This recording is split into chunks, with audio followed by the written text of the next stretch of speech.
میرا حمل 13 ماہ کا ہو گیا تھا۔ شوہر ڈاکٹر کے پاس لے جانے سے ڈرتا، جبکہ میری روز طبیعت خراب ہوتی۔ شوہر خاموشی سے حکیم کے پاس لے جاتا اور کہتا کہ ابھی ٹائم ہے۔ میں ایک دن چھت پر کھڑی تھی کہ پڑوسن بولی، یہ کوئی معجزہ نہیں ہے، جتنی جلدی ہو سکے ہسپتال جاؤ ورنہ انجام بہت برا ہوگا۔ میں یہ سنتے ہی پریشان ہو گئی اور چھپ کر ہسپتال چلی گئی۔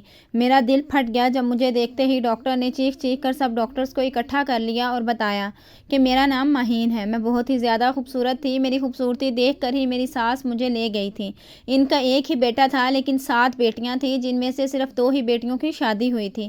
میں ایسے گھر میں نہیں جانا چاہتی تھی جس میں 5 نندیں ہوں، لیکن اور کوئی چارہ ہی نہیں تھا کیونکہ میرے بابا نے میرے ہونے والے سسر کے ساتھ کوئی کاروبار شروع کیا تھا اور ان دونوں کو نقصان ہو گیا تھا۔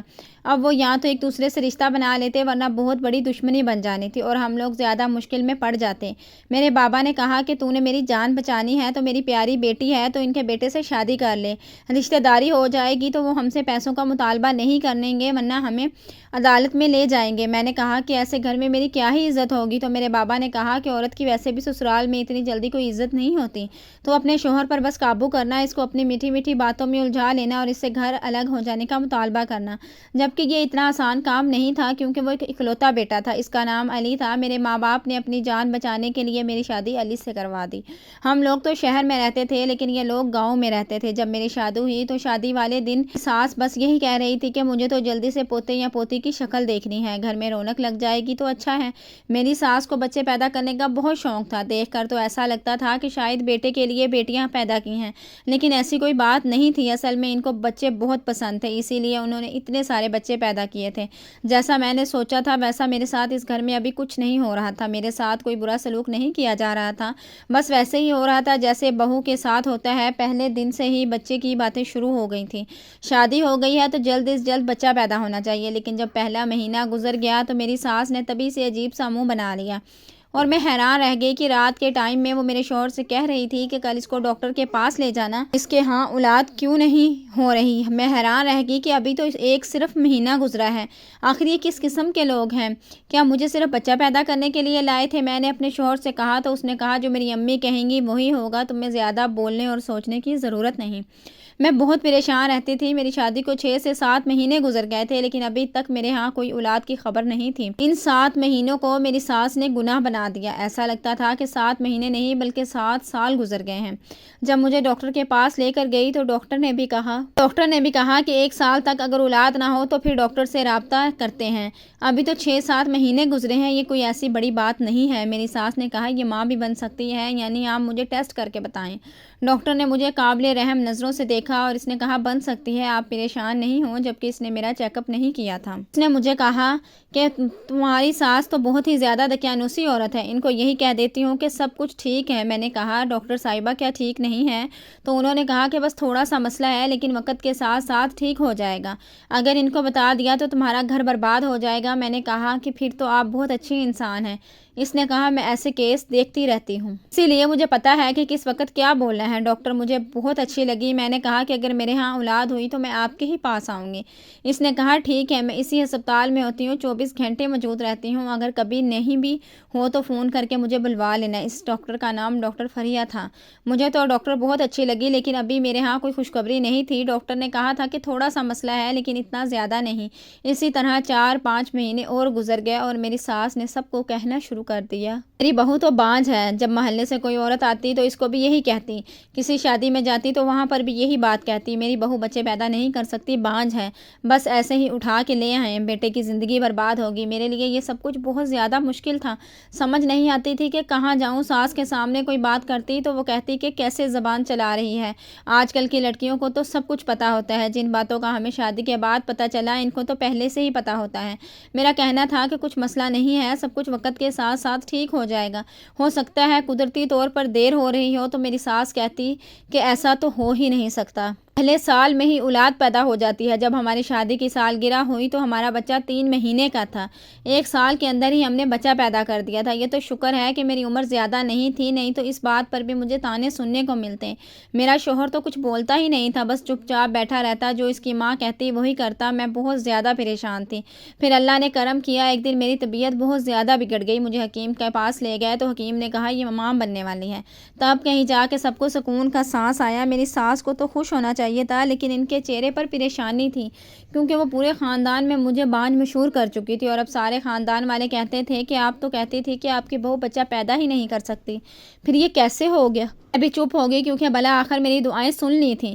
اب مجھے کچھ بولنا نہیں چاہیے تھا، میرے ساتھ تو انصاف ہو گیا تھا۔ میں ماں بننے والی تھی، جتنا میری ساس کو شوق تھا مجھے لگا کہ اتنا ہی میرا خیال بھی کیا جائے گا، لیکن میرا بالکل بھی خیال نہ کیا گیا۔ میرے لیے کاموں کے ڈھیر رکھے ہوتے تھے، میرے لیے کوئی اچھی چیز نہ آتی۔ شوہر کو کہتی تو کہتا کہ امی سے پوچھ کے لے آؤں گا، جب امی سے بات کرتا تو وہ کہتی کوئی ضرورت نہیں ہے، ہم نے کون سا پھل فروٹ کھائے تھے، پھر بھی 8 بچے پیدا کیے، سارے کے سارے ٹھیک ہیں، کوئی مسئلہ تو نہیں ہے۔ یہ سب عورتوں کے چونچلے ہوتے ہیں، وہ چاہتی ہیں کہ ایسے وقت میں شوہر کو اپنی انگلیوں پہ نچائیں، جان بوجھ کے معصوم بن جاتی ہیں۔ کوئی طبیعت خراب نہیں ہوتی، اور کا تو جسم یہ بچے پیدا کرنے کے لیے بنا ہے، تو پھر ایسا تھوڑی ہے اس پر کوئی عذاب نازل ہو جاتا ہے۔ بس اس کی باتیں سنتے جایا کرو، اور کان سے سنا کرو اور دوسرے کان سے نکال دیا کرو، زیادہ سر پر مت چڑھاؤ، نہیں تو پچھتاؤ گے۔ مجھے بہت زیادہ درد ہوتا تھا، مجھے چھوٹے چھوٹے مسئلے بنتے تھے، کیونکہ میرا پہلا بچہ تھا، وہ بھی اتنے عرصے بعد پیدا ہو رہا تھا، لیکن جب بھی میں کچھ کہتی تو میرا شوہر کہتا میری ماں کے ساتھ تو ایسا نہیں ہوا تھا، تمہارے ساتھ کیوں ہو رہا ہے؟ لیکن ایک دن جب میری بڑی نند آئی ہوئی تھی تو وہ بھی ماں بننے والی تھی، اس نے کہا کہ امی پیٹ میں بڑا درد ہو رہا ہے، تو میری ساس نے فوراً کہا کہ ہاں ایسے وقت میں درد ہوتا ہے، تم پہلے فروٹ کھایا کرو۔ میں حیران رہ گئی کہ اس کی دفعہ تو ان کو ساری باتیں یاد تھیں کہ درد بھی ہوتا ہے، آرام بھی کرنا ہوتا ہے، پھل فروٹ بھی کھانے ہوتے ہیں، دودھ بھی پینا ہوتا ہے۔ اگر میں کوئی ایسی بات کرتی تھی وہ کہتی تھی کہ نہیں کچھ نہیں ہوتا، تمہاری صحت تو اچھی ہے، تمہیں کون سی بیماری ہے، تم کون سا کوئی دبلی پتلی ہو، اچھی بھلی ہو، تمہارے آرام سے بچہ پیدا ہو جائے گا۔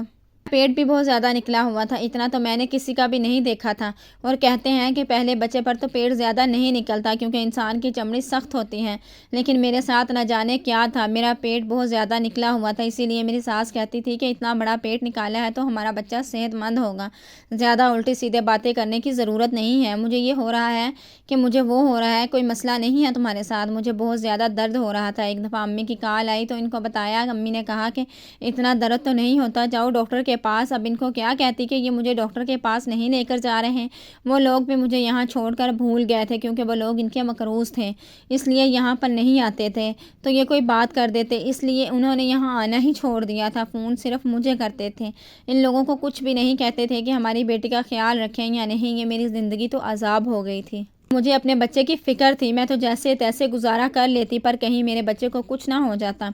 انہوں نے میرے بچے کے لیے کپڑے بھی نہیں بنائے، کچھ بھی نہیں خریدا، کہنے لگے کہ ہم نے بہت لوگوں کو بہت کچھ دیا ہوا ہے، جب ہمارے ہاں بچہ پیدا ہوگا تو وہ دے جائیں گے، لیکن یہ نہیں سوچا کہ جب تک وہ لوگ آئیں گے تب تک بچے کو کیا پہنائیں گے، کیا چادر میں لپیٹ کر پھرتی رہوں گی۔ اپنے شوہر سے بات کرتی تھی تو اس کے کان پر جوں تک نہیں رینگتی تھی۔ مجھے ایک دفعہ بھی ڈاکٹر کے پاس نہیں لے کر گئے تھے، کہنے لگے جب کوئی مسئلہ نہیں تو ڈاکٹر کے پاس جانے کی کیا ضرورت ہے۔ بس بہت پریشان رہتی تھی، تھوڑا بہت درد ہوتا تھا تو پریشان ہو جاتی تھی کہ پتہ نہیں میرے بچے کے ساتھ کہیں کوئی مسئلہ تو نہیں ہے۔ دن اسی طرح گزرتے جا رہے تھے۔ جب 9واں مہینہ شروع ہوا تو میں نے اللہ کا شکر ادا کیا کہ بس اب تو تھوڑے ہی دن رہ گئے ہیں، اب تو مجھے ڈاکٹر کے پاس لے کر جائیں گے اور سارا کچھ ٹھیک ہو جائے گا، لیکن مجھے ابھی بھی ڈاکٹر کے پاس نہیں لے کر جا رہے تھے۔ لگتا تھا کہ مجھے تب ہی لے کر جاتے جب میرا درد شروع ہو جاتا، اور میرا درد شروع نہیں ہو رہا تھا۔ جب محلے سے کوئی عورت آتی تو میری ساس کہتی کہ میں تو اپنی بہو کا اتنا زیادہ خیال رکھتی ہوں تو اس کے لیے پنجیری بنائی ہے، پھل تو گھر میں ختم ہی نہیں ہونے دیتی۔ پھل واقعی گھر میں ختم نہیں ہوتے تھے، لیکن صرف اپنی بیٹیوں کے لیے ہوتے تھے، مجھے تو ایک بھی چیز کھانے کو نہیں ملتی تھی۔ ایک دن غلطی سے سیب کھا لیا تو میری چھوٹی نند نے شور ڈال دیا کہ میں نے اپنے لیے رکھا تھا، آپ نے کیوں کھا لیا؟ ایک سیب کے پیچھے ہی اس نے مجھے اس قدر ذلیل کر ڈالا تھا کہ مجھے ایسا لگتا تھا کہ میرے دن اوپر ہو گئے ہیں۔ میں نے اپنی ساس کو کہا کہ میرے دن اوپر ہو گئے ہیں، مجھے ڈاکٹر کے پاس لے جائیں۔ میری ساس نے کہا کہ تم آج کل کی لڑکی ہو، اپنا دن بھی یاد نہیں رہتا، کوئی دن اوپر نہیں ہوئے ہیں، دن اوپر ہوتے تو ابھی تک درد ہو جاتا، درد نہیں ہو رہا، اس کا مطلب ہے کہ ابھی دن پورے ہی نہیں ہوئے۔ میں نے کہا کہ مجھے ویسے ہی بہت درد ہو رہا ہے، کہا کہ نہیں، ابھی تو تمہارا ٹائم نہیں آیا، جب ٹائم آئے گا خود پتہ چل جائے گا۔ دن اوپر سے اوپر ہوتے چلے جا رہے تھے۔ جب میں نے زیادہ شور ڈالا کہ مجھے لے کر جایا جائے تو میرا شوہر مجھے حکیم کے پاس لے گیا۔ حکیم نے کہا ابھی وقت ہے۔ یہ حکیم ان کا خاندانی حکیم تھا اور ان کا بہت پرانا جاننے والا تھا۔ جب اس نے کہا کہ وقت ہے تو یہ سب لوگ مجھے کہنے لگے دیکھو ابھی وقت ہے، نہ جانے تمہیں کس بات کی جلدی پڑی ہے، پہلی ماں دیکھی ہے ہم نے جو چاہتی ہے کہ بس جلدی جلدی پیدا کر کے جان چھڑوا لیں۔ آخر یہ کس قسم کی بے وقوفانہ بات تھی کہ بچہ پیدا کرنے سے میری جان چھوٹ جانی تھی۔ ظاہر ہے اس بچے کو سنبھالنا بھی میں نے تھا، ان لوگوں نے تو کچھ نہیں کرنا تھا۔ یہ لوگ تو مجھے ہر طرح سے طنز کر رہے تھے، سمجھ سے باہر تھا کہ کیا کروں۔ میرا پیٹ مزید بڑھتا جا رہا تھا، بڑھتا ہی چلا جا رہا تھا۔ ایک دفعہ میں چھت پر کھڑی تھی کیونکہ میرا دل بہت گھبرا رہا تھا۔ سامنے والی ہمسائی نے مجھے دیکھ لیا۔ وہ یوں تو میری ساس کی جاننے والی تھی لیکن مجھے دیکھ کے ہمیشہ ہی قابل رحم نظروں سے دیکھا کرتی تھی۔ اس نے مجھے دور سے اشارہ کیا۔ جب میں تھوڑا قریب گئی تو اس نے کہا کہ یہ تم نے اپنا کیا حال بنا رکھا ہے۔ میں نے کہا کہ میرے حمل کو 13واں مہینہ شروع ہو گیا ہے۔ تو اس نے کانوں کو ہاتھ لگا لیا۔ اس نے کہا کیسی باتیں کر رہی ہو تم، اللہ کا شکر کرو کہ ابھی تک ٹھیک ہو، جلد از جلد ڈاکٹر کے پاس جاؤ، اتنی دیر کرنا مناسب نہیں ہوتا، یہ غلط بات ہے، تمہارے گھر والوں کو کوئی پرواہ نہیں ہے۔ میں نے کہا کہ تم تو جانتی ہو ان کو۔ اس نے کہا ہاں تو ایسا ہی ہے، لیکن اب تم ماں ہو، تمہیں خود بھی اپنی اولاد کے لیے لڑنا ہے۔ تم کیا کر رہی ہو؟ کسی بھی طرح ڈاکٹر کے پاس جاؤ، تمہیں اگر درد نہیں ہو رہا تو وہ تمہارا آپریشن کر دیں گے، یہ نہ ہو کہ وقت گزر جائے۔ میں بہت زیادہ پریشان ہوگی اور ایک پل کی بھی بیٹھ نہیں سکتی تھی۔ شوہر سے بات کی تو اس نے کہا کہ حکیم کے پاس لے جاؤں گا۔ میں نے کہا کہ بات حکیم کے پاس جانے کی نہیں ہے، مجھے ڈاکٹر کے پاس جانا ہے، مجھے قدرتی درد شروع نہیں ہو رہا، شاید میرا آپریشن کرنا پڑے گا۔ اس نے کہا پاگل تو نہیں ہو گئی، یہ پتہ ہے آپریشن پہ کتنے پیسے لگتے ہیں۔ میں نے کہا کہ آپ کو آپریشن کی پڑی ہے، آخر یہ آپ کا بھی بچہ ہے، کیا آپ کو اس کی پرواہ نہیں ہے؟ مجھے سمجھ آ گئی تھی کہ ان لوگوں کو کوئی پرواہ نہیں ہے، شاید یہ مجھے جان بوجھ کر نہیں لے جانا چاہتے تھے کہ میں مر جاؤں تو ہی اچھا ہے، اولاد آئے گی تو خرچے ہوں گے، اور یہ لوگ حد سے زیادہ کنجوس تھے۔ پڑوسن نے صحیح کہا تھا، اب میں ماں بن گئی تھی، مجھے اب بھی سے اپنی اولاد کے لیے لڑنا تھا۔ میرے پاس بچے کے کپڑے کچھ بھی نہیں تھا کیونکہ نہ ہی انہوں نے مجھے پیسے دیے تھے اور نہ بازار جانے دیا تھا۔ میں نے خود ہی اپنے دوپٹوں میں سے کچھ کپڑے بنائے تھے اور وہ میں نے ایک بیگ میں ڈالے، اور جو کچھ بھی میں اپنے ساتھ لے سکتی تھی اس حوالے سے سب کچھ اپنے بیگ میں ڈال کر میں چوری چوری ہسپتال نکل گئی۔ مجھے پتا تھا کہ تھوڑی دیر بعد ان کو پتہ چل جائے گا میں گھر پر نہیں ہوں تو یہ شور کریں گے کہ میں کہاں ہوں، اور جب ان کو پتہ چل جائے گا تو بنا بتائے چلی گئی ہوں، فون بھی بند ہے، ہی کہیں گے کہ گھر سے بھاگ گئی، الٹی سیدھی باتیں کریں گے۔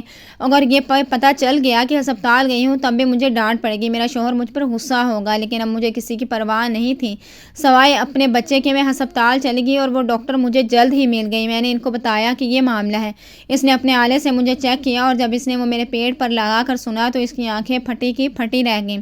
اس نے مجھے اس طرح سے دیکھا جیسے کوئی ایسی عجیب بات ہے جس کے بارے میں اس نے آج تک نہ سنا ہے نہ دیکھا ہے۔ اس نے چیخ چیخ کر سب کو بلانا شروع کر دیا، باقی ڈاکٹرز کو، نرسز کو۔ میں بہت زیادہ پریشان ہو گئی۔ میں نے کہا کہ ڈاکٹر کیا ہوا ہے بتائیں۔ تو ڈاکٹر نے کہا ابھی بتاتے ہیں تمہیں۔ اس نے دوسرے ڈاکٹر کے کان میں کوئی بات کہی تو اس کی آنکھیں بھی ایسے پھٹ پڑیں اور وہ حیران رہ گئیں۔ انہوں نے بڑے پیار سے میرے کندھے پہ ہاتھ رکھا اور کہا کہ ہمارے ساتھ آؤ، اور میں نے کہا کہ مجھے کہاں لے کر جا رہے ہیں؟ میرا بچہ تو ٹھیک ہے، بتائیں تو صحیح بات کیا ہے؟ انہوں نے کہا کہ سب کچھ ٹھیک ہو جائے گا، بس تم گھبرانا نہیں۔ میں بہت زیادہ گھبرا رہی تھی۔ انہوں نے کہا کہ اپنی فیملی کو بلا لو۔ میں نے کہا کہ وہ نہیں آئیں گے، میں ان سے چھپ کر آئی ہوں۔ انہوں نے کہا کہ پھر اپنے ماں باپ کو بلا لو۔ میں نے اپنی امی ابو کو فون کر دیا اور کہا کہ بنا کسی کو بتائے ہی ہسپتال آ جائے، مجھے ڈاکٹر نے صرف اتنا ہی بتایا ہے کہ آپ کو آپریشن کرنا پڑے گا۔ اتنا تو مجھے بھی پہلے سے پتا تھا کیونکہ وقت گزر چکا تھا۔ میں بار بار پوچھ رہی تھی کہ سب کچھ ٹھیک ہے یا نہیں تو وہ بتا نہیں رہے تھے۔ انہوں نے کہا کہ بس آپریشن کریں گے۔ آپریشن ہوا اور آپریشن میں بہت زیادہ وقت لگ گیا۔ میری ایک کزن کا بھی آپریشن ہوا تھا، اس نے بتایا تھا کہ آدھے گھنٹے سے زیادہ نہیں لگتا، لیکن میرے آپریشن میں 2-3 گھنٹے لگ چکے تھے۔ سارے ڈاکٹر عجیب سی حالت میں تھے۔ ویسے تو آپریشن 2 ڈاکٹر کرتے ہیں لیکن یہاں پر 4 سے 5 ڈاکٹرز کھڑے تھے، ایک دوسرے سے آہستہ آواز میں جانے کیا بات کر رہے تھے، میرا ضرورت سے زیادہ ہی خیال کر رہے تھے۔ مجھے نہیں یاد کہ اس کے بعد کیا ہوا۔ مجھے آپریشن تھیٹر سے باہر لے کر جا رہے تھے تو میں بے ہوش ہو گئی، شاید انہوں نے مجھے نیند کی دوائی دے دی تھی۔ جب میری آنکھ کھلی میں اپنے کمرے میں تھی، میری ماں میرے سرہانے بیٹھی تھی اور میرا باپ سر پکڑ کے بیٹھا تھا، نہ میرا شوہر وہاں پر موجود تھا اور نہ ہی میری ساس۔ میں نے کہا کیا ہوا ہے، میرا بچہ تو ٹھیک ہے؟ میں بری طرح سے گھبرا گئی، اٹھ کر بیٹھ گئی۔ ان لوگوں نے مجھے کہا کہ پریشان نہیں ہو، سب ٹھیک ہے۔ میں نے کہا کہ میرا بچہ کہاں ہے؟ بچے کو تو کمرے میں ہونا چاہیے تھا، جھولا خالی پڑا تھا۔ کہاں تھا میرا بچہ؟ میں بہت زیادہ پریشان تھی، مجھے لگا کہ میرا بچہ اس دنیا سے چلا گیا ہے کیونکہ میں نے آنے میں بہت دیر کر دی۔ میرے ماں باپ بھی بہت پریشان تھے، لیکن اصل میں یہ بات نہیں تھی۔ ڈاکٹر وہاں پر آئی اور اس نے مجھے بتایا کہ ہوا کیا تھا، تو میرے قدموں تلے سے زمین نکل گئی۔ اس کے بعد جو بات اس نے مجھے بتائی وہ میرے لیے کسی خوشخبری سے زیادہ پریشانی کی بات تھی، کیونکہ جن حالتوں میں پڑھنے والی تھی ان کے لیے میں تیار نہیں تھی اور میں بہت اکیلی ہونے والی تھی۔ لیکن جب ڈاکٹر اندر آئی تو وہ اکیلی نہیں تھی، اس کے ساتھ ہسپتال کا مالک بھی آیا تھا، جو دیکھنے میں ہی بہت زیادہ شریف اور نیک انسان لگتا تھا۔ میرے باپ کی عمر کا تھا، اس نے سفید کپڑے پہنے تھے، اس کی داڑھی بھی سفید تھی، ہاتھ میں تسبیح پکڑی ہوئی تھی، بڑا ہی نیک آدمی تھا۔ ڈاکٹر فریحہ نے میرا چیک اپ کیا اور پوچھنے لگی کہ ٹھیک ہو گئی ہو، درد تو نہیں ہو رہا؟ میں نے کہا میرا بچہ کہاں ہے، میرا بچہ کہاں ہے؟ میں بار بار ایک ہی سوال کر رہی تھی، اس سوال کا کوئی جواب نہیں دے رہا تھا۔ انہوں نے میرا تعارف کروایا، انہوں نے کہا کہ یہ ہسپتال کے مالک ہے اور انہی کی وجہ سے یہ ہسپتال چلتا ہے۔ ہسپتال میں کچھ چیزیں بہت مہنگی ہوتی ہیں لیکن غریبوں کے لیے مفت میں فراہم کرتے ہیں۔ خیرات کرنے کا بہت شوق ہے، بہت اچھے انسان ہیں۔ میں نے کہا کہ اچھا، میں ان کی مروت میں آ کر زیادہ بول نہیں رہی تھی، جبکہ دل تو کر رہا تھا کہ چلا کر پوچھوں کہ آخر میرا بچہ کہاں ہے۔ انہوں نے کہا کہ آپ کی وجہ سے ہمارے ہسپتال میں ایک معجزہ ہوا ہے جو آج سے پہلے نہیں ہوا تھا۔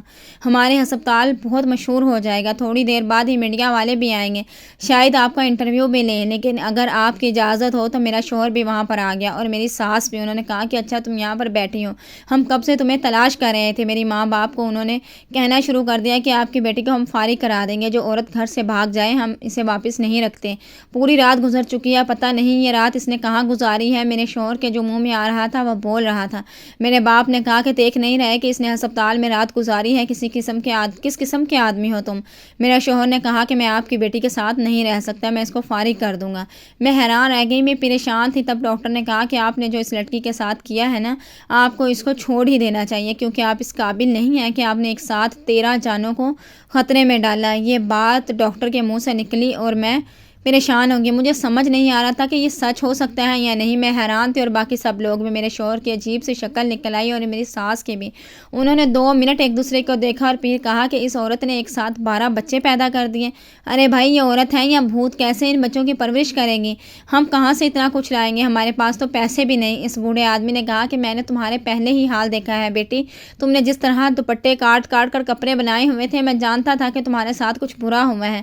مجھے پتا ہے کہ 12 بچوں کو ایک ساتھ پالنا بہت مشکل ہے، اس لیے میں اعلان کرتا ہوں کہ ان بچوں کا سارا خرچہ میں اٹھاؤں گا جب تک یہ بچے خود اپنے پیروں پر کھڑے ہو کے نوکری کرنے کے قابل نہیں ہو جاتے۔ ان کی صحت، پڑھائی لکھائی، کھانے پینے، دودھ، پیمپر کا سب خرچہ میرے ذمہ ہوگا۔ جب اس شخص نے یہ کہا تو میرا شوہر اور ساس فوراً ایک دوسرے کو دیکھ کر پھر سے آنکھوں میں باتیں کرنے لگے اور میرے شوہر نے کہا کہ مجھے معاف کر دو، میں پریشان ہو گیا تھا۔ دیکھو بات بھی تو ایسی ہے، چلو گھر چلتے ہیں، اللہ نے ہمیں کتنے سارے بچے دے دیے۔ میرے شوہر نے یہ بات کی تو میں نے اس کا ہاتھ پیچھے جھٹک دیا۔ میں نے کہا کوئی ضرورت نہیں ہے میرے پاس آنے کی، ابھی تو تم مجھے طلاق دینے کے لیے بیٹھے تھے، کیونکہ تمہیں لگتا تھا کہ میں نے یہ رات کہیں اور گزاری ہے اور ان بچوں کا خرچہ نہیں اٹھانا چاہتے تھے، اور اب جب تمہیں یہ پتہ چل گیا کہ خرچہ کوئی اور اٹھانے والا ہے تو تمہیں کوئی مسئلہ نہیں ہے۔ میں نے اپنے ماں باپ کو کہا کہ مجھے اس آدمی کے ساتھ نہیں جانا۔ میں وہاں سے اپنے گھر چلی گئی۔ میرے شوہر کو اپنی غلطی کا احساس ہو گیا، وہ بار بار میرے گھر آتا تھا۔ میرے ماں باپ نے ایک ہی شرط رکھی تھی کہ اگر اپنی بیوی اور بچوں کو لے کر جانا ہے تو تمہیں الگ گھر میں رہنا ہوگا۔ میرے شوہر نے کہا کہ میں ایسا نہیں کر سکتا، تو میرے ماں باپ نے کہا کہ ہماری بیٹی کو چھوڑ دو، تمہارے لیے تو آسانی ہی پیدا کر رہے ہیں، اپنی ماں کے ساتھ رہو جس نے تمہاری بیوی اور بچوں کی جان خطرے میں ڈالی۔ تمہارے کان بھرے اور وقت پر ہماری بیٹی اگر ڈاکٹر کے پاس نہیں پہنچتی تو یہ سارے بچے بھی مر جاتے اور ہماری بیٹی بھی مر جاتی۔ میرے شوہر کو احساس ہو گیا تھا کہ اس کی فیملی میں ہوں اور یہ بچے ہیں۔ اس نے اپنی ماں سے معذرت کر لی اور کہا کہ میں اپنی بیوی کے ساتھ رہوں گا، ہمارے بچوں کا خرچہ وہ بوڑھا آدمی ہی اٹھا رہا تھا کیونکہ ہمارے لیے ممکن نہیں تھا، لیکن اس نے میرے شوہر کو اچھی جاب بھی لگوا کر دی تھی جس سے باقی خرچے بھی بہت اچھے طریقے سے چلتے تھے۔ میرے شوہر کا جو فرض تھا وہ اپنے گھر والوں کے لیے بھیج دیا کرتا تھا، اپنی بہنوں کے لیے اور اپنی ماں کے لیے، لیکن وہ رہتا میرے ساتھ ہی تھا۔ اب اسے اپنی غلطی کا احساس ہو گیا تھا اور وہ واقعی ایک اچھا شوہر بن کے میرے ساتھ ان بچوں کو پالنے میں مصروف تھا۔